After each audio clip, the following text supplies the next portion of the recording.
So, here we go again. Kunban mo mga ka-fighter. So, today's video is kakalabas ko lang sa work. And naka-uniform pa ako, hindi pa ako nakakapalit ng damit. So, unahin ko muna to. May isa kasi akong follower siya nag-message na naman sa akin. Sabi niya is, Ma'am, pwede po bang humingi kahit ilang sample ng tanong during Japanese interview? So, watch out!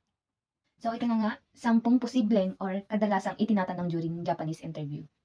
Number 1, bakit gusto mong mag-Japan?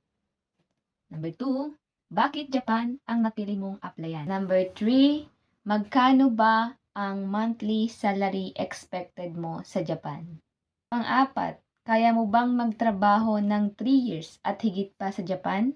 Pang-5, kaya mo bang malayo sa pamilya mo sa loob ng 3 taon? Pang-6, may kakilala or relatives ka ba sa Japan? Pang-7, paano mo lalabanan ang homesick?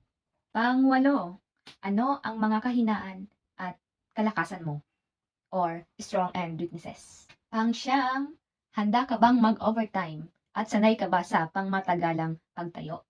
Panghuli naman ay, pinaka-importante ito, marunong ka ba magbisikleta? Ang mga possible na question po na ito is based lamang sa aking experience bago ako pumunta dito sa Japan.